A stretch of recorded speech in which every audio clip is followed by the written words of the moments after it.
This is the last time I'm vying for president in Uganda. I will never vie again after 2026. So I urge all Ugandans to come out in large numbers and vote for me for the very last time. I have few projects that I want to finish. No matter how good a dancer you are, you must know when to leave the stage. There are too many dancers in Africa who think I'm the only dancer in town. And until God calls me, I'm not leaving the stage. Such dancers will be removed by men. No matter how good you are, if you stay for too long, you spoil it. A good dancer must know when to leave the stage. This is the last time I'm vying for president in Uganda. I will never vie again after 2026. So I urge all Ugandans to come out in large numbers and vote for me for the very last time. I have few projects that I want to finish. Fantastic. That's Ugandan President Yoweri Museveni. He's 81 years old. He has ruled Uganda for 40 years. He said he just remain one last time. Truth. If you vote him this time, he will not come back to ask for vote. He wants another 5 years so that he will just complete the projects that he started. The projects that he didn't complete for 40 years, he needs just 5 years to complete it. So if they can just vote him one last time for old time's sake, truth, Ukweli, he will not come back to beg again. If he come back to beg again in 2031, Ugandans call him an Mboa, call him an Okrama, call him a bingo if he comes back to beg. So just this last time, truth, Uganda. Vote your ancestor. Vote your ancestor for one last time. African leaders want to carry power to the grave. They want to carry power to the grave. After 2031, he will say one last time again. Truth, one last time. This time, I swear, one last time.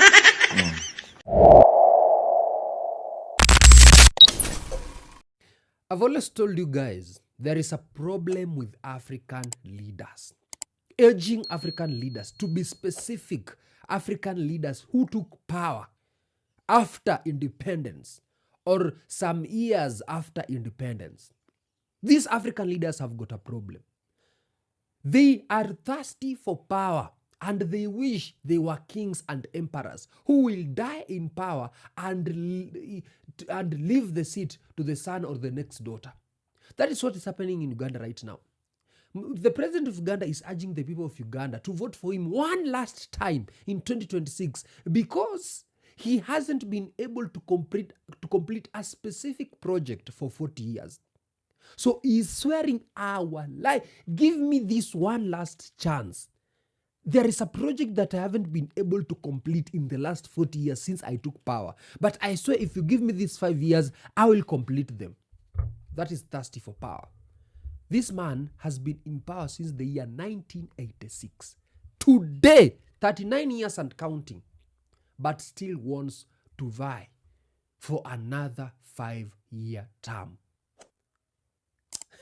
Let's watch these reactions, guys, to this, and then I'll be giving my commentaries at the end. Major breaking news. The Ugandan President Yoweri Museveni is begging their citizens to elect him in the next coming election 2026. He went live on TV and said that he has some unfinished project. So he wants to be elected back for him to finish this particular project. Mind you, this is the same president who has been in leadership since 1986 to 2025, approximately 39 good years, but he has unfinished project. This is the same president who has made Uganda a family property.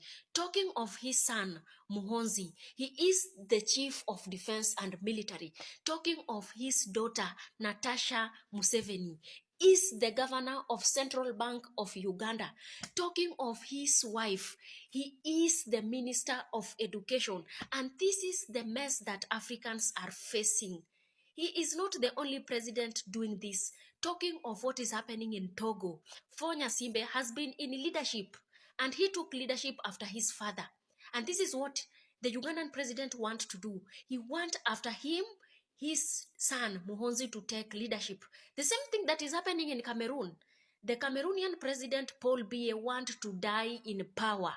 He don't want others to rule. I don't know what happened to Africans.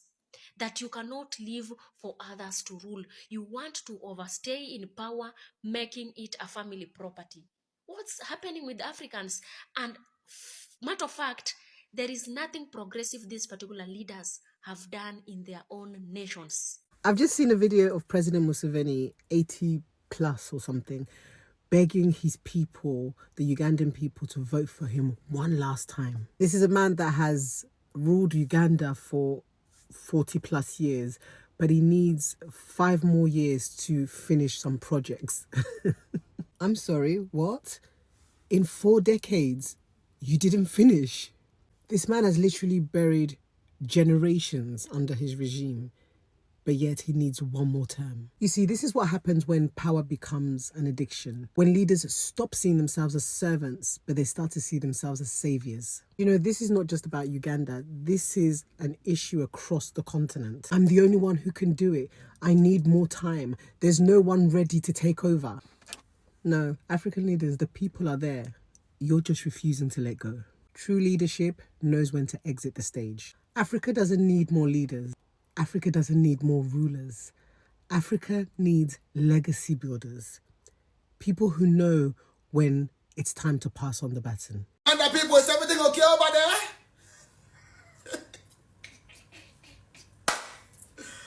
Uganda president said they should give him last chance. Let's watch the video. This is the last time I'm vying for president in Uganda. I will never vie again after 2026. So I urge all Ugandans to come out in large numbers and vote for me for the very last time. I have few projects that I want to finish.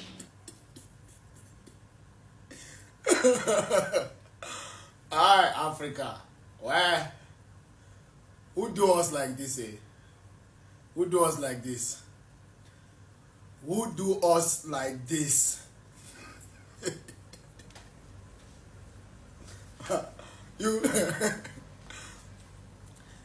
You see why other countries don't respect us as citizens, as Africans.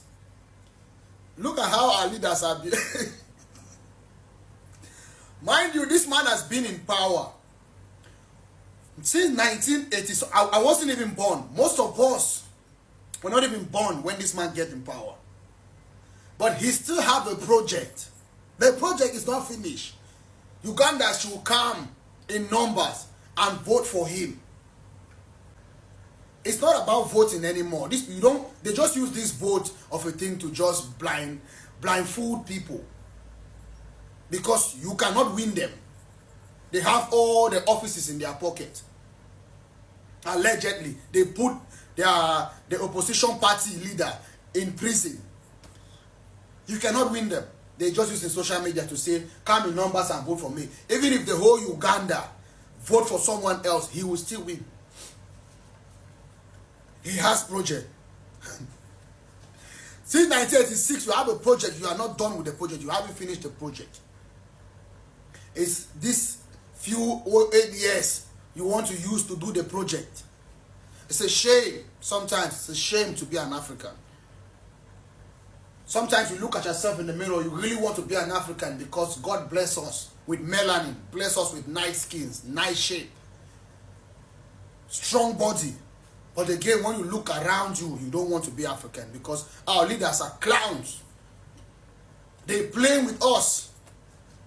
They're talking about leaders of tomorrow. They are the one killing the leaders of tomorrow.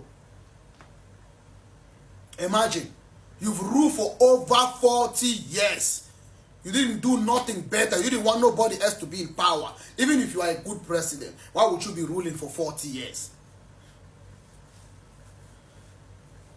You are silencing your opposition leaders. You are silencing people that speak in the country. Someone will make joke on social media. You put them in jail.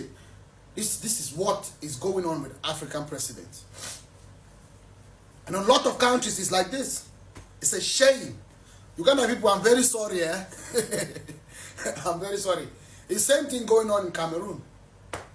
It's like that in over many African countries. And you will not see European countries, white people, they talk about it. They will not call them dictators because they're benefiting from what they're gaining from the country, from the resources. Everything they took from the country, they send to Europe. So you will never hear European Union, African Union, America complain about this, you've been in power for so long, you need to leave power. Ibrahim Traore, they will talk from now to tomorrow because it's not beneficial to them. This is President Museveni. Uganda is in shambles. He's asking for another term. I will not be president again. Soon to take it, to pass the presidency to his son. Anyways, remember, share, follow, like, but this life, not the joke. And you know what's more is that the people of Uganda will vote for this man. And this man will win. Even if he loses the votes, he will win. He will use something called a win-win situation, whereby he will win when he wins, or he will win when he loses. How will that happen? Remember, the son of Museveni is the general or commander-in-chief or something like that. General Muhonzi. This man controls the military. That is to say, as the son of the president, he is willing to fight for the father, not for the people of Uganda. Even if these people will vote for Museveni, if will not vote for Museveni, he will win. Why? Museveni planted the son there, being afraid of something that happens mostly in Africa called a military coup. So Uganda cannot change under a military coup like Burkina Faso. No, it can't. Because the son is already planted there to protect the father.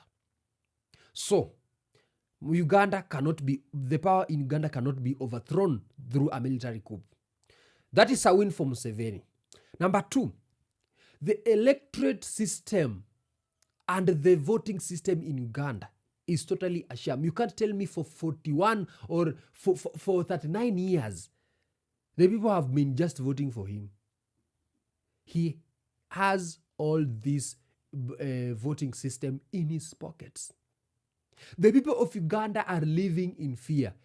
They will vote for him, not just willingly, but unwillingly, because they are afraid of the son. They know if this regime and this government knows that I did not vote for Museveni, they will come after me and they will punish me for not voting for the president. There is no democracy in Uganda. People will go to vote for Museveni out of fear. For them to be safe, they must vote for him. See what is happening in Uganda. Massive abductions in Uganda. Abductions of opposition leaders.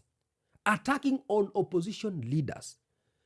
The government of Uganda is targeting this opposition leader so that the president can't have any opposition. There is no democracy in Uganda, not to mention free and fair elections. So that is what you call a win-win situation. Museveni will win when he wins, or he will win when he loses. But at the end of the day, in 2026, take this to the nearest bank, that man will still be the president of that great nation, Uganda. Which is not great by now, because I don't know what the youth of Uganda are doing, because you cannot continue being led by an ancestor, someone who should be resting, retiring, writing memoirs and wills of the money stolen for Uganda. There need to be a Gen Z uprising in Uganda to tell these people that pre-colonial systems are over, to tell these people that you cannot lead us as colonies. Modern colonization is still happening in Uganda, because what do you mean you are leading a country for 39 years? You haven't yet completed something, a project, a specific project. So what guarantees us that if we give you 5 years, you will complete a project that you haven't completed for 39 years and counting? Not to mention the military, who are defending you. See, the Uganda people are just relaxed. There need to be change in Uganda. As I always say, unless there is will to change Uganda and unless there is will to change Africa, there will be no change. Tell me what you think about this, guys.